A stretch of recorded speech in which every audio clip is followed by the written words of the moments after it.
Oi, oi, oi, pessoal! Bom, eu vou resolver rapidinho os exercícios que eu havia pedido para vocês de regra do polígono, tá? Que é para ficar bem entendido essa parte de soma vetorial, beleza? Bom, então o primeiro exercício que eu tinha pedido para vocês, ele dava esse deslocamento, certo? E ele falava que cada quadradinho vale 1, beleza? Eu não fiz uma malha quadriculada, mas eu usei a régua para considerar, então, 1 centímetro cada quadradinho, beleza? Então, esse aqui tinha 8 quadradinhos, eu coloquei 8 centímetros, beleza? Bom, aí o que acontece? Ó, lembra que a nossa regra do polígono, ela diz que eu devo colocar o meu vetor sempre extremidade com origem, certo? Só que acontece, ó, que esses vetores, eles já estão organizados de acordo com a regra, certo? Eu já tenho todos eles ligados origem na extremidade. Então, para definir o resultante, basta eu vir aqui e ligar a origem do primeiro à extremidade do último, beleza? Quando eu faço isso, o meu vetor resultante deu inclinado. Lembra que toda vez que a gente tiver que trabalhar com esse resultante inclinado, a gente vai ter que fazer Pitágoras? Só que como que eu vou fazer Pitágoras? Eu primeiro preciso descobrir quem são, né, os meus catetos. Como que eu posso fazer isso? Lembra, ó, nós vamos vir aqui, traçar uma paralela, tá? Então, ó, vertical, uma paralela vertical aqui, beleza? E eu também teria que fazer, então, uma paralela aqui. Lembra que quando essas minhas duas retas se cruzam, é que eu tenho o meu vetor resultante, beleza? Então, essa seria a representação dos meus catetos. Isso significa que este vetor resultante, ele é composto por um vetor aqui, ó, na vertical, e o outro vetor aqui na horizontal, beleza?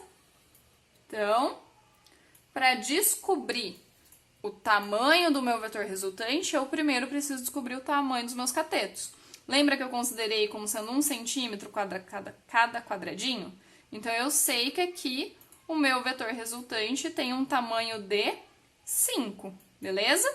Então, este vale 5 unidades, enquanto que esse aqui vale 5 unidades também, né? Ó, de 25 ali a 30, então isso aqui também são 5 unidades, beleza? Aí, para calcular, eu preciso falar, então, que o meu vetor resultante ao quadrado, 5 ao quadrado mais 5 ao quadrado.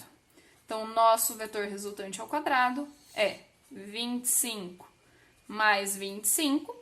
Nosso vetor resultante ao quadrado é 2 vezes 25. Por que eu já estou escrevendo assim? Porque eu sei que eu vou ter que tirar uma raiz disso, né? Então, raiz de 50 não tem. Eu já vou deixar ele na forma aqui fatorada, beleza? Então, eu sei que o meu vetor resultante, ele vai ser 5 raiz de 2 unidades, beleza? Então, este vai ser o nosso valor do vetor resultante. Beleza, pessoal? Bom, o próximo exercício que eu pedi era esse aqui, que ele também dava esses deslocamentos, né? A pessoa ia andando aqui pelas quadras, dando esse deslocamento, falando que cada quadradinho valia 100. Bom, se eu sei que esse é o deslocamento, vocês concordam comigo que, ó, eu tive que seguir reto para a direita, então eu posso representar o meu vetor para a direita. Depois eu desci, então eu posso representar um vetor aqui descendo. Depois eu virei novamente, desci novamente, virei, desci, virei, certo? Então eu posso representar esse meu andar, esse meu deslocamento por vetores. E esses vetores já estariam ligados origem com a extremidade, tá? Isso significa que eu posso definir o meu resultante a partir de um vetor que liga o início ao fim, né? A origem do primeiro ao fim do último, beleza? Então, este aqui seria o meu vetor resultante, tá? Aí, de novo, como que eu calculo o meu vetor resultante quando ele dá inclinadinho? Pitágoras. Mas, para calcular este vetor quadradinho, inclinado, eu primeiro preciso definir os meus catetos, né? Então, eu sei que Vou fazer primeiro a paralela aqui, ó, porque ele vai dar uma paralela que não é na linha, tá? Então, eu vou colocar ele aqui, ó. Ele vai dar uma paralela quase na linha, beleza? Então, seria uma paralela aqui e uma paralela aqui a esse meu vetor. Então, e aqui, pessoal, eu já fiz de acordo para ficar com um triângulo, tá? Mas lembra que seria um vetor aqui e aqui, só que eu já tracei a paralela para ficar mais fácil a visualização do nosso triângulo, beleza? Então, ó, eu sei que este vetor, né, este cateto, tem um tamanho 3, e esse aqui, então, ó, tamanho 3, só que cada quadradinho vale 100, não é? Então, é 3 vezes 100 metros, beleza? E esse aqui, ele vai ter, então, um vetor que tem um tamanho 4, né? Se eu tivesse feito retinho, né? Lembra que eu sou bem ruim ali de dimensão? Se eu tivesse feito retinho, isso aqui daria um vetor 4, né? Traçando aqui retinho, beleza? Então, isso aqui vale 4 vezes 100 metros, beleza? Então, nosso vetor resultante, ele vai ser 3, 4, 5, beleza? Então, nesse caso, eu não vou nem terminar a conta, porque eu sei que é um triângulo pitagórico, tá? Então, é 300 ao quadrado mais 400 ao quadrado. E eu sei que todo resultante de um triângulo 3, 4 é 5. Só que aqui é um 5 vezes 100. Então, a gente sabe que o nosso vetor resultante, 500 metros. Beleza, pessoal? Bom, depois eu ainda pedi para vocês mais 2 exercícios, tá? Eu vou resolver todos eles para ficar bem tranquila essa ideia da regra do polígono. Bom, pessoal, o nosso exercício 12, ele dava uma malha quadriculada com esses 3 vetores e ele pediu o resultante entre eles, tá? Então, ó, o que eu vou fazer? Eu vou reorganizar os meus desenhos, lembra? Eu sempre vou ter que pensar em ligar a origem com a extremidade quando eu estiver trabalhando com a regra do polígono. Então, ó, esse meu vetor A, ele tem um tamanho 3, beleza? Então, eu vou redesenhar o meu vetor A aqui, tá? Respeitando esse tamanho que ele tem de 3 quadradinhos, tá? Então, 16 a 19, 3 quadradinhos. O meu vetor B, ele é um vetor que ele ocupava um quadradinho vertical e um quadradinho na horizontal, tá? Então, eu também desenhei aqui, também vou desenhar, ó, respeitando sempre um quadradinho. Então, ele ficaria mais ou menos aqui,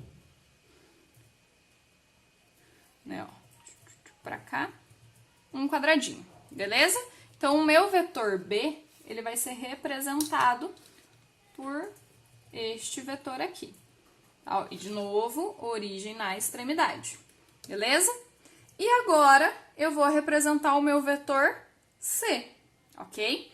Bom, o meu vetor C, ele é um vetor que ocupa 2 quadradinhos, tá? Então, aqui ele ocupava 1 centímetro. Opa, ele vai ficar um pouquinho maior, tá? Então, ele vai ficar mais ou menos aqui. Um pouquinho maior, tá? E eu vou fazer, então, agora o meu vetor C, tá? Eu posso fazer o C unido aqui, tá? Ou unido pelo vetor B mesmo, tá? Eu vou preferir unir ele aqui com o vetor A, tá? Então, A, B. E o vetor C, ele é um vetor que ocupa 2 quadradinhos na vertical e 2 na horizontal. Então, vou fazer aqui, ó. 2 na horizontal, 2 na vertical. Beleza? Então, ele vai ser um vetor que liga esses dois aqui, ó. Tá? Então, o vetor A com o vetor C vai ficar assim. Beleza? Então, esse é o meu vetor CAB. E como que a gente define o resultante entre eles? A gente sempre define ligando a origem do primeiro à extremidade do último. Nesse caso, o meu primeiro é esse aqui, né? Então, ó, origem do primeiro, extremidade do último, tá?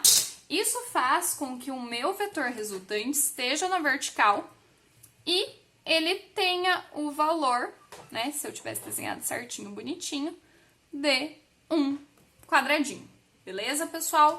Então, de novo, quando a gente faz fora da malha, fica mais difícil de representar corretamente, porque você pode ter ali esses desvios de milímetros, tá? Mas a ideia é que é um vetor vertical e que tem um tamanho de um quadradinho, tá? De uma unidade. Beleza, pessoal? Então, refaçam esses vetores sempre na malha quadriculada para ficar mais visual. Beleza? Então, essa seria a resposta do nosso exercício 12. E o 15, ele pergunta na A, qual é o vetor resultante entre esses dois? E na B, um vetor tal que A mais B mais C seja igual a zero, tá? Então, ele está pedindo assim, ó, A e B vale 10, C tem que ser menos 10, porque quando eu fizer isso, vai zerar os meus vetores, beleza? Essa é a ideia do exercício. Aí, ó, vamos lá. Esse caso, ele não é polígono, tá vendo? Ele cabe polígono, né? Desde que eu venha aqui com o meu vetor A e coloque ele nessa partezinha, ligando a origem na extremidade, tá? Então, eu posso resolver ele por polígono, tá? Ou eu posso relembrar a regra do paralelogramo, ok? Então, eu vou resolver das duas maneiras, tá? Se eu fizer por polígono, o que que acontece? Eu teria que pegar esse meu vetor A, que tem um tamanho 2, e representar ele aqui, não teria? Ok? Então, ele seria um vetor A retinho aqui, com um tamanho 2. Beleza? Esse seria o meu vetor A representado origem na extremidade. E como que a gente calcula o vetor resultante? Liga a origem do primeiro à extremidade do último, não é? Então, liga o primeiro com a extremidade do último. Quando eu faço isso, olha o tamanho que deu o meu vetor. 3, né? Ó, ele tem um tamanho 3 na horizontal. Então, eu sei que o meu vetor resultante tem um tamanho de 3 quadradinhos na horizontal, beleza? Isso resolvendo a nossa letra A, que pede o vetor resultante, por polígono. Mas lembra que eu falei que eu poderia representar ele, poderia calcular ele, desculpa, também por paralelogramo? Então, ó, o que que acontece? Se eu tivesse que representar, ó, novamente, então 2 centímetros, 2 centímetros. E ele aqui, ó, ocupa 2 na vertical e 3 na horizontal, tá? Então, eu vou desenhar ele aqui, ó, 2 na horizontal, ficaria aqui, e 3 na vertical, ele ficaria aqui. Então, o meu vetor B, na verdade, ele é um vetor inclinadinho ligando aqui, tá bom? Então, ó, de novo, né, representei A e B da maneira como eles estavam. Ele não tá ligando pela origem, nesse caso? Toda vez que eu tenho dois vetores ligados pela origem, eu posso fazer por paralelogramo. Como que seria? Ó, traça aqui a paralela, certo? Então, ó, vetor paralelo aqui e vetor paralelo aqui, beleza? Então, ó, vetor paralelo ao final desse. O meu vetor resultante sempre é o vetor que liga a origem dos vetores ao cruzamento das minhas retas, tá? E de novo, ó, desconsiderando aqui o torto, ainda assim é um vetor de 3 horizontal, beleza? Então, tanto faz nesse caso realizar por paralelogramo ou por polígono, eu sei que o meu vetor resultante vale 3 unidades, beleza? 3 quadradinhos. Aí ele pede para representar nesse desenho um vetor tal que A mais B, que a gente já viu que vale 3, mais o vetor C, que é o que ele quer que a gente represente, resulte em 0. O que que acontece? Se eu sei que o meu vetor A mais B vale 3, quanto que deve valer C para quando eu somar isso dá 0? Eu tenho que somar ele com um valor que é menos 3, não é? Aí eu consigo zerar. O que que é um vetor menos 3? É um vetor na mesma direção, mais um sentido contrário com um tamanho 3, beleza? Então, este é o meu vetor C, ok? Que vai fazer, então, o meu resultante ser 0.